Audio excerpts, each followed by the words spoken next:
Welcome to the another episode of this solo podcast series. तो इस video में आज मैं बात करने वाला हूं एक ऐसे टॉपिक के ऊपर जो हर लेवल के इन्वेस्टर को परेशान करता है। यानी कि अगर आप एक बिगिनर लेवल के इन्वेस्टर हो तो भी ये चीज आपको परेशान करती है, तो ज्यादा परेशान करती है। अगर आप एक बिगिनर लेवल के इन्वेस्टर हो, आप एक एडवांस लेवल के इन्वेस्टर हो, तब भी आपको इस क्वेश्चन पे आके अटकना ही होता है। और अगर आप एक प्रोफेशनल लेवल के इन्वेस्टर हो तो भी डेफिनेट सी बात है कि आपके माइंड में ये जो सवाल है ये बहुत बार आता है और आपको परेशान भी करता है।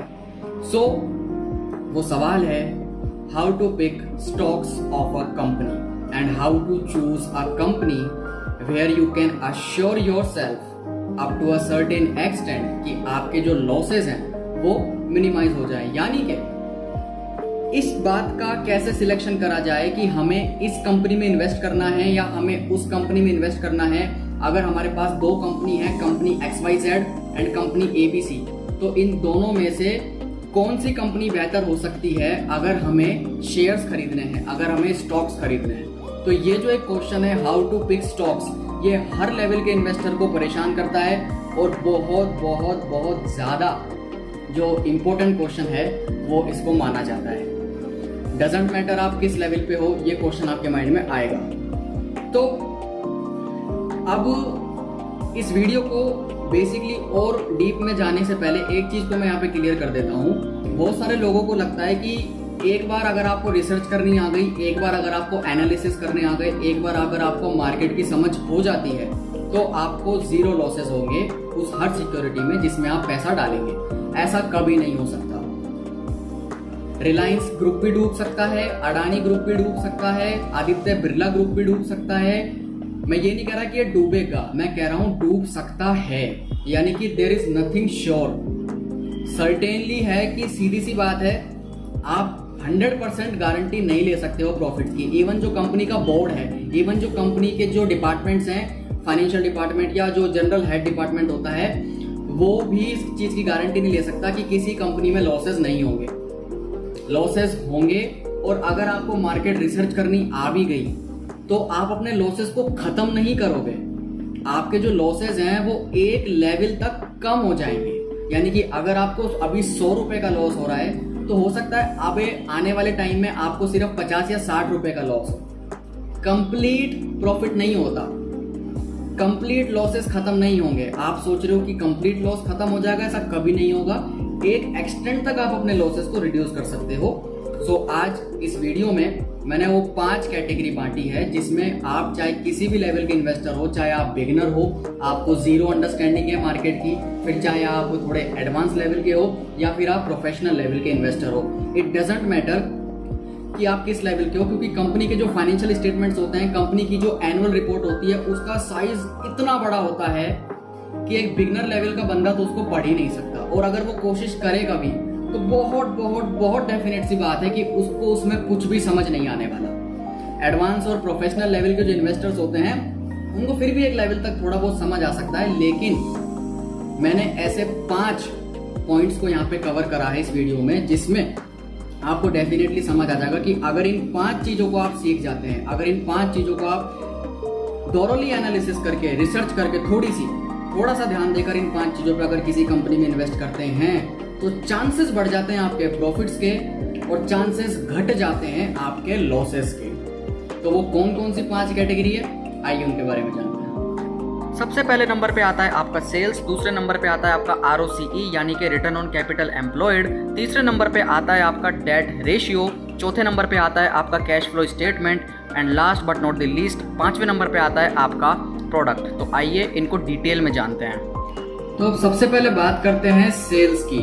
यानी कि जिस भी कंपनी में आप इन्वेस्ट करोगे उस कंपनी के शेयर्स खरीदने के लिए, तो सबसे पहला फिगर जो आपको कंपनी के फाइनेंशियल स्टेटमेंट में देखना है वो है सेल्स यानी कि रेवेन्यू।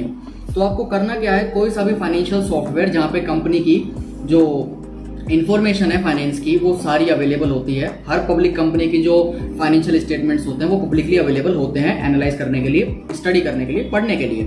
तो अब आपको क्या करना है, कंपनी का कोई सा भी फाइनेंशियल स्टेटमेंट देखने से पहले सबसे पहले आपको कंपनी का ट्रेडिंग और P&L जो स्टेटमेंट होता है यानी कि जो इनकम स्टेटमेंट होता है कंपनी का, वो आपको खोलना है और वहां पे सबसे पहले आपको टॉप में दिखेगा रेवेन्यू यानी कि सेल्स।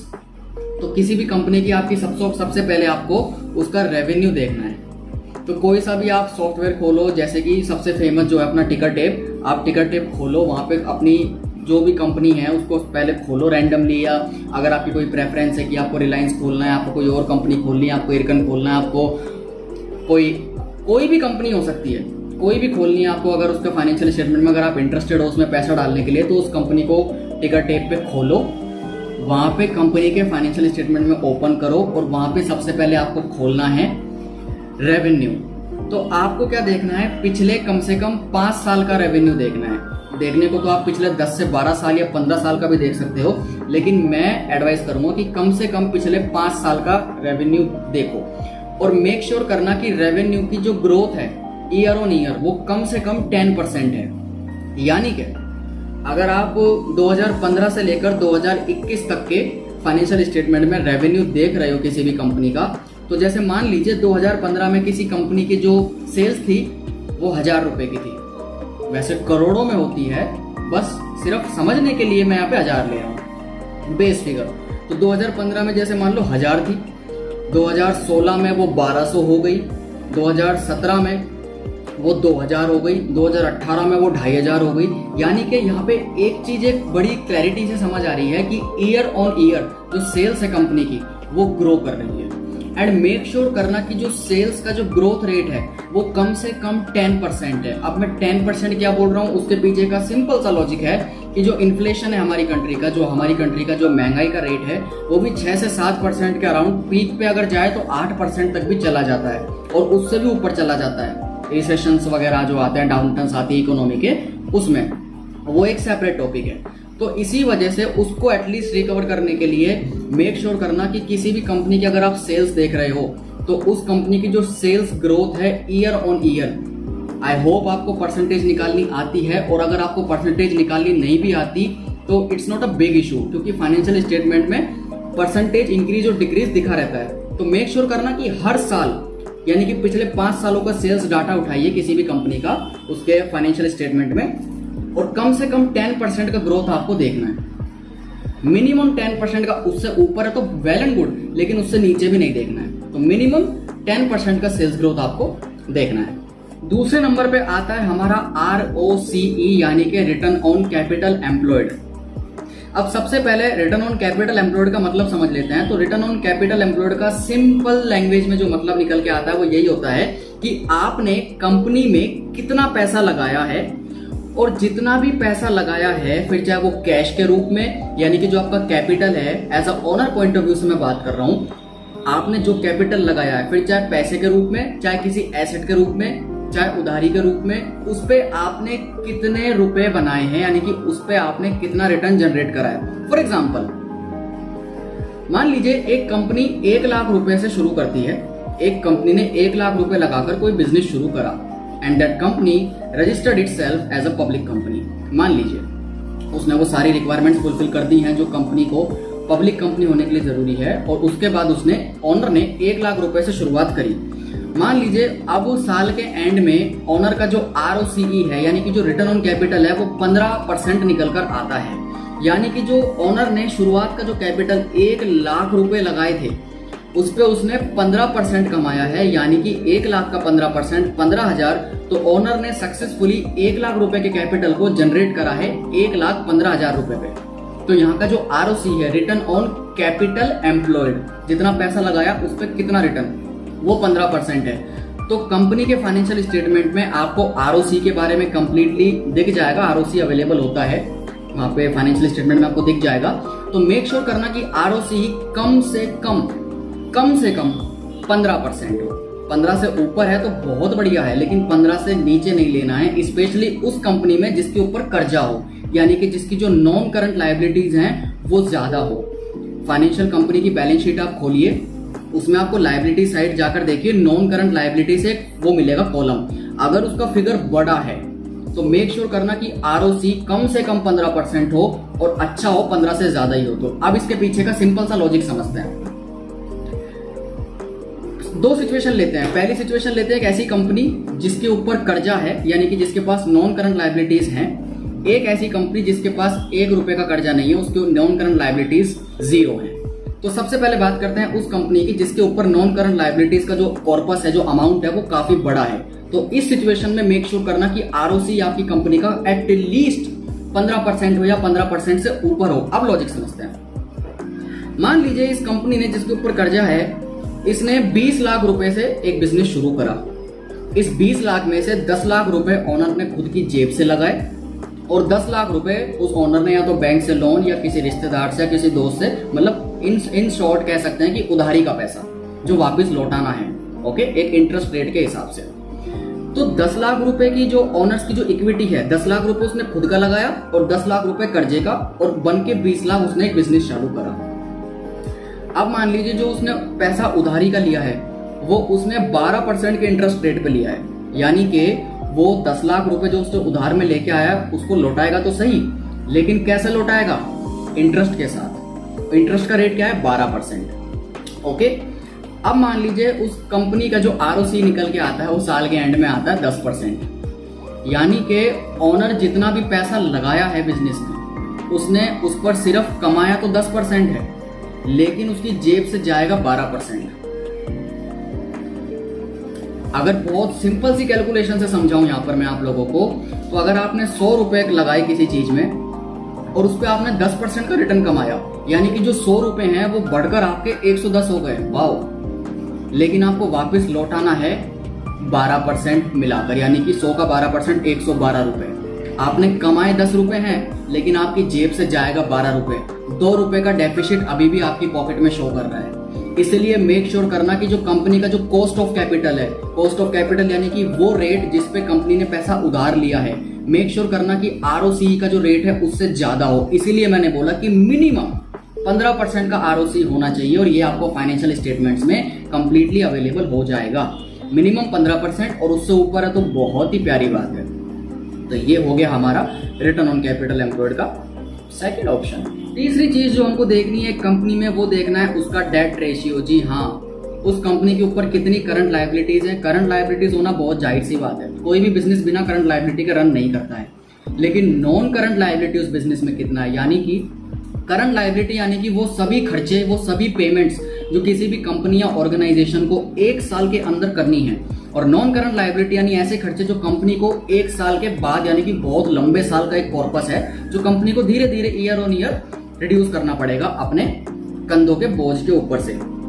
तो जो नॉन करंट लायबिलिटी होता है वो बेसिकली होता है कोई बड़ा लोन, कंपनी को कोई कैपिटल एक्सपेंडिचर करना था, कंपनी को कोई बड़ी मशीनरी लेनी थी, कंपनी को कोई फैक्ट्री की साइट लेनी थी, या फिर मान लो कंपनी ने अपना कोई नया प्लान डाल दिया, कंपनी के ऊपर कोई और तरह का लोन है, कंपनी को कोई डेफर्ड एक्सपेंडिचर करना है, उसके लिए उसने लोन लिया हो। यानी कोई भी एक ऐसा लोन या कोई भी एक ऐसा कर्जा जो कंपनी 1 साल के बाद, यानी कि 5 साल, 6 साल, 7 साल, 10 सालों में चुकाएगी। अगर कंपनी के बैलेंस शीट में लायबिलिटी साइड का जो हिस्सा होता है, अगर उसकी नॉन करंट लायबिलिटीज का अमाउंट बड़ा है, तो यहाँ पे थोड़ा सा आपको सावधान होना पड़ेगा। ऐसी कंपनी जिनके ऊपर नॉन करंट लायबिलिटीज या तो नहीं है या बहुत ही कम है, for example Hindustan Unilever limited, एक बार उसकी बैलेंस शीट खोलो, नॉन करंट लायबिलिटीज देखो हिंदुस्तान यूनिलीवर लिमिटेड की कितनी है। तो ऐसी कंपनी जिनका जो नॉन करंट लायबिलिटी वो बहुत कम है या ना के बराबर या कंप्लीट जीरो है, एक ग्रीन साइन होता है, एक ग्रीन साइन होता है कि आप इस कंपनी में जो है इन्वेस्ट कर सकते हो और आपको ज्यादा प्रॉब्लम लेने की जरूरत नहीं है। लेकिन ऐसी कंपनी जिसके पास नॉन करंट लायबिलिटी का जो कॉर्पस बड़ा है, मेक श्योर करना है आपको थोड़ा अब यहाँ पे एडवांस काम करना पड़ेगा। और वो एडवांस काम आपको ये करना पड़ेगा कि उस लायबिलिटी पे जो नॉन करंट है उसका यूटिलाइजेशन कंपनी कैसे कर रही है, उस नॉन करंट लायबिलिटी का यूटिलाइजेशन कंपनी किस तरीके से कर रही है, इसके लिए आपको देखना पड़ेगा बेसिकली इंटरेस्ट पेमेंट। यानी कि जो आप फाइनेंशियल स्टेटमेंट्स में आप इनकम स्टेटमेंट खोलोगे, वहां पे आपको EBIT करके एक वो मिलेगा, earning before interest and tax. उसके पास उसके जस्ट नीचे आपको दिखेगा इंटरेस्ट माइनस। तो आपको देखना है कि हर साल पिछले 5-6 सालों में, यानी कि जितने सालों की आपने सेल्स की ग्रोथ ली थी उतने ही सालों का इंटरेस्ट देखिए कि हर साल इंटरेस्ट की पेमेंट बढ़ रही है या इंटरेस्ट की पेमेंट घट रही है, अगर इंटरेस्ट हर साल घट रहा है फाइनेंशियल स्टेटमेंट में, इनकम स्टेटमेंट में, तो इट्स अ ग्रीन साइन कि कंपनी अपने डेट्स का हर तरीके से पेमेंट कर रही है, रिडक्शन हो रहा है। लेकिन अगर ईयर ऑन ईयर बढ़ रहा है इंटरेस्ट, तो ये एक रेड साइन हो सकता है आपकी कंपनी के लिए जिसमें आप इन्वेस्ट करने की सोच रहे हो। तो ये था हमारा तीसरा। अब आगे बात करते हैं। चौथे नंबर पे मैं बात करूंगा कैश फ्लो स्टेटमेंट के बारे में। जी हाँ, कैश फ्लो स्टेटमेंट बहुत बहुत बहुत बहुत ज़्यादा मायने रखता है अगर आप as a investor point of view से देखते हैं किसी भी कंपनी के लिए। तो कैश फ्लो जो होता है वो बेसिकली 3 तरीके का होता है। आपकी cash flow from operating activities, आपका cash flow from investing activities and आपका cash flow from financing activities. यहाँ पे जो ज्यादा मायने रखने वाली चीज है वो शुरू के 2 है, तीसरा भी मायने रखता है लेकिन ज्यादा 2 रखता है, स्पेशली इन 2 में से भी ज्यादा रखता है दूसरा वाला, पहला भी इक्वली इंपॉर्टेंट है। तो cash flow from operating activities का मतलब है कि वो सभी एक्टिविटीज जिनके बिहाफ पर आप अपना बिजनेस रन कर रहे हो, यानी कि आप कितना कमा रहे हो, आपकी अदर इनकम कितनी है, उसमें से आप सप्लायर को कितना दे रहे हो, आप उसमें से टैक्स कितना दे रहे हो, आपके कितने खर्चे हैं, आप बेसिकली उसमें से कितना जो है अमाउंट आ रहा है, एक हाथ से कितना आ रहा है और एक हाथ से कितना जा रहा है। मेक श्योर करना कि cash flow from operating activities का जो फिगर है फाइनेंशियल स्टेटमेंट्स में वो पॉजिटिव है, यानी कि नेगेटिव फिगर नहीं है, पॉजिटिव है। और उसको भी ईयर ऑन ईयर कंपेयर करना है कि पॉजिटिव भी है तो ईयर ऑन ईयर उसमें ग्रोथ हो रही है या पता पड़ रहा है पहले 1000 करोड़, फिर 800 करोड़, फिर 600 करोड़, फिर 500 करोड़। मेक श्योर करना कि पॉजिटिव फिगर हो, दूसरा उसमें ग्रोथ हो year on year cash flow from operating activities में। Secondly cash flow from financing तीसरा है, cash flow from investing activities दूसरे नंबर पे आता है, cash flow from investing activities. तो इन्वेस्टिंग एक्टिविटीज में क्या होता है मैं समझा देता हूँ। इन्वेस्टिंग एक्टिविटीज का मतलब है कि कंपनी के पास जितनी भी एसेट्स हैं उसमें से कितनी एसेट्स कंपनी बेच रही है, प्लस या नेगेटिव माइनस कितनी एसेट्स कंपनी खरीद रही है, यानी एसेट्स का एक्विजिशन परचेज कितना हो रहा है और कंपनी का एसेट्स का डिस्पोजल कितना हो रहा है किसी भी कंपनी का, यानी कितनी एसेट जो है बिक रही है। मेक श्योर करना यार कि इन्वेस्टिंग एक्टिविटीज का जो फिगर है वो नेगेटिव हो, पॉजिटिव ना हो। लॉजिक बता देता हूँ। अगर cash flow from investing activities का फिगर पॉजिटिव है, इसका मतलब है कि कंपनी की एसेट्स जितनी जो हैं कंपनी के पास, कंपनी उसको बेच रही है। और वो हर बिजनेस जिसको अपनी एसेट्स बेचनी पड़ रही है, एक रेड साइन होता है कि ऐसी क्या मजबूरी है कंपनी के ऊपर, ऐसा क्या प्रेशर है कंपनी के बोर्ड के ऊपर कि उन लोगों को अपनी एसेट्स जो है डिस्पोज करनी पड़ रही है, अपनी एसेट्स को बेचना पड़ रहा है। तो मेक श्योर करना कि ये पॉजिटिव ना हो इन्वेस्टिंग एक्टिविटीज का फिगर, नेगेटिव होना चाहिए। नेगेटिव का मतलब है कि कंपनी एक्सपेंडिचर कर रही है नई नई एसेट्स को एक्वायर करने में, मार्केट से कंपनी एक्विजिशन ले रही है एसेट्स का, and it's a positive sign because asset किसी भी कंपनी के लिए किसी भी फॉर्म में बहुत इंपॉर्टेंट रिसोर्स होता है, चाहे आप ओनर के पर्सपेक्टिव से देखो, चाहे आप इन्वेस्टर्स के पर्सपेक्टिव से देखो। सो मेक श्योर करना है कि फाइनेंसिंग इन्वेस्टिंग एक्टिविटीज का जो फिगर है हमारा वो नेगेटिव हो, और ईयर ऑन ईयर नेगेटिव ज्यादा है या ईयर ऑन ईयर नेगेटिव कम है, ज्यादा हो तो अच्छी बात है। लेकिन ऐसी कंपनी में इन्वेस्ट मत कर देना जिसके पास फ्लोज तो पैसा है नहीं लेकिन फिर भी वो कर्जे पे लेके एसेट्स ला रही है, वो भी बेकार है। तो ऑपरेटिंग एक्टिविटीज पॉजिटिव हो और फाइनेंसिंग इन्वेस्टिंग एक्टिविटीज नेगेटिव हो, ये है डेडली कॉम्बिनेशन, सबसे बेस्ट। कि cash flow from operating activities तो आपका पॉजिटिव है and cash flow from investing activities आपका नेगेटिव है, और ईयर ऑन ईयर दोनों बढ़ रहे हैं। ये एक बड़ा ही प्यारा कॉम्बिनेशन होता है। सो आई होप चौथे नंबर पे आपको कैश फ्लो स्टेटमेंट समझ आया। पांचवें number, last but not the least, मैं यहाँ पे बात करने वाला हूँ किसी भी कंपनी के प्रोडक्ट के बारे में। बिल्कुल, it doesn't matter how big your corporation is, it doesn't matter how many chunks of profit you guys are making, it doesn't matter how many taxes you have upon yourself, okay? तो फर्क नहीं पड़ता है कि आप कितने बड़े हो, फर्क नहीं पड़ता है आपके फिगर्स कितने बड़े हैं। अगर आपका प्रोडक्ट थर्ड क्लास है, आप मार्केट में ज्यादा लंबे टाइम तक सरवाइव नहीं कर पाओगे। तो आपको यहाँ पे थोड़ी सी रिसर्च करनी पड़ेगी, फिर चाहे आप कंपनी के ऑफिशियल वेबसाइट पे जाके करो या फिर आप मार्केट में नॉर्मल रिसर्च करो। मेक श्योर करना कंपनी का प्रोडक्ट बहुत मायने रखता है। मान लीजिए ये एक प्रोडक्ट है कंपनी का, मुझे कंपनी में इंटरेस्ट आ गया, कंपनी की सेल्स अच्छी है, आरओसी 15% से ऊपर है, सेल्स रेशियो 10% से ऊपर है, कंपनी पे डेट 1 भी रुपए का नहीं है, कंपनी का cash flow statement operating activities positive है, इन्वेस्टिंग एक्टिविटीज नेगेटिव है। लेकिन अगर इस कंपनी का प्रोडक्ट मार्केट में यूटिलिटी नहीं दे रहा है, यानी कि कस्टमर्स के प्रेफरेंस में ये नहीं आता है, तो ये कंपनी ज़्यादा लंबे टाइम तक सर्वाइव कर ही नहीं सकती। जब तक इसके पास फंड्स है ये सिर्फ तब तक है, जिस दिन फंड्स कम पड़े, क्योंकि प्रोडक्ट में दम है नहीं, तो ये कंपनी पे ताला लगेगा। और क्योंकि आप एक कंपनी के इन्वेस्टर बनने जा रहे हो, तो सीधी सी बात है, आप कंपनी में कम से कम 4, 5, 6 साल तो रहोगे, और आप नहीं चाहोगे कि आप अपना पैसा लगाओ और 4-5 साल में वो कंपनी पे ताला लग जाए। तो इसी वजह से मैं बोल रहा हूँ कि कंपनी का प्रोडक्ट बहुत मायने रखता है। अगर कंपनी का एक ऐसा प्रोडक्ट है जो इस मार्केट के इकोसिस्टम में एक यूटिलिटी प्रोवाइड कर रहा है कि कस्टमर की प्रेफरेंस है, customer literally love to consume the product of this company. अगर किसी भी कस्टमर को पसंद है प्रोडक्ट, इवन आपको अपने घर में देखना है कि ये जो प्रोडक्ट है, क्या आपने कभी इसका नाम सुना था, क्या ये प्रोडक्ट आपके घर में कभी भी आया था। कभी भी ऐसी कंपनी में इन्वेस्ट मत करना जिसके प्रोडक्ट के बारे में ना आपने कभी सुना, ना आपके घर में आपने कभी कंजम्पशन होता देखा। इट डजंट मैटर आपका पड़ोसी यूज कर रहा है और फीडबैक दे रहा है कि बड़ा बेस्ट प्रोडक्ट है। अगर कोई प्रोडक्ट आपके घर में इस्तेमाल नहीं हुआ और अगर आप उसको एज अ इन पर्सनल आपको उसकी नॉलेज नहीं है, उस कंपनी के प्रोडक्ट में कभी भी इन्वेस्ट नहीं करना। मैं ऐसा क्यों कह रहा हूं कि कंपनी के प्रोडक्ट में इन्वेस्ट मत करना, because at the end of the day आप कंपनी के बिजनेस में इन्वेस्ट कर रहे हो, फाइनेंस में नहीं, कंपनी के बिजनेस में इन्वेस्ट कर रहे हो, और कंपनी का बिजनेस चलता है उस कंपनी के प्रोडक्ट से। सो अगर प्रोडक्ट में दम नहीं है तो आपके पास कितना भी पैसा क्यों ना हो, कंपनी कितनी भी बड़ी क्यों ना हो, कंपनी के पास कितने आउटलेट फ्रेंचाइजी क्यों ना हो, कंपनी इंटरनेशनल लेवल पे ग्लोबल लेवल पे कितनी भी क्यों ना हो, अगर प्रोडक्ट में दम नहीं है तो definitely you are gonna loose.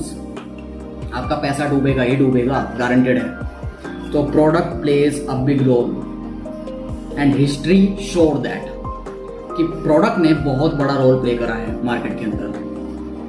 तो उस कंपनी में कभी भी इन्वेस्ट मत करना जिसका प्रोडक्ट अच्छा ना हो, और उस कंपनी में भी कभी इन्वेस्ट मत करना जिसका प्रोडक्ट आपने पर्सनल लेवल पे, यानी पर्सनली कभी कंज्यूम ही ना कराओ। Personally you don't even know what kind of product it is, you don't even know what kind of utilities the product hold. So in this case if you don't know the utility of a product, then I am advising you don't invest in such kind of company with whom you are not familiar. Familiarity होनी चाहिए एक business में। Okay, सो ये 5 चीजें मैंने बताई थी। Sales की ग्रोथ 10% से ज्यादा हो, पिछले 5-6 सालों की देखो।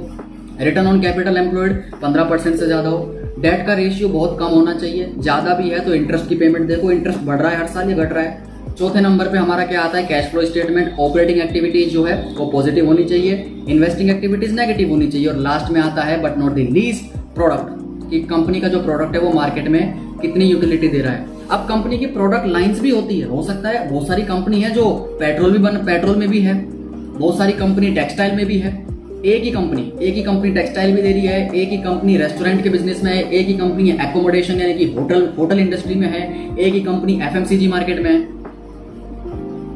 पॉसिबल एक ही वही सेम कंपनी सीमेंट इंडस्ट्री में भी है, वही सेम कंपनी इलेक्ट्रिसिटी में भी है, वही सेम कंपनी रिन्यूएबल एनर्जी में भी अपना प्रोडक्शन करती है। तो जो प्रोडक्ट लाइन है इस कंपनी की, ओवरऑल प्रोडक्ट लाइन देखनी पड़ेगी फिर आपको। लेकिन अगर कोई ऐसी कंपनी जो सिंगल प्रोडक्ट बनाती है, उसमें आपको सिंगल प्रोडक्ट की यूटिलिटी देखनी पड़ेगी, जिसकी रिसर्च थोड़ी आसान हो जाती है। लेकिन अगर प्रोडक्ट लाइन की आप बात कर रहे हो तो आपको in general as a whole देखना पड़ेगा। सो ये कुछ 5 चीजें, ये 5 पॉइंट्स थे। अगर आप बिल्कुल बिगनर लेवल के हो, पीछे से अगर आप बिगनर लेवल के इन्वेस्टर हो और अगर आपको ज्यादा नॉलेज नहीं है, तो ये 5 चीजों के बेसिस पर, ये जो 5 चीजें मैंने बताई है, इनके बेसिस पर अगर आप इन्वेस्ट करे हो या अपना पैसा इन्वेस्ट करते हो, तो चांसेस बढ़ जाते हैं कि आपके लॉसेस कम हो जाएंगे। मैं ये नहीं गारंटी देता, इस दुनिया में कोई गारंटी नहीं दे सकता। इवन जो गारंटी देता है कि मैं आपके 0 लॉसेस कर दूंगा और 100 प्रॉफिट कर दूंगा 100%, they are making you fool. So be aware, losses कभी 0 नहीं हो सकते, एक हद तक कम हो सकते हैं। तो एज अ बिगनर इन्वेस्टर अगर आप ये 5 चीजें सीख जाते हैं, थोड़ी रिसर्च से, थोड़ी प्रैक्टिस से, थोड़े पेशेंस से, सो आई गारंटी यू कि आपके लॉसेस मिनिमाइज होंगे और आपको रिजल्ट ओवर टाइम दिखेगा। So I hope you like this.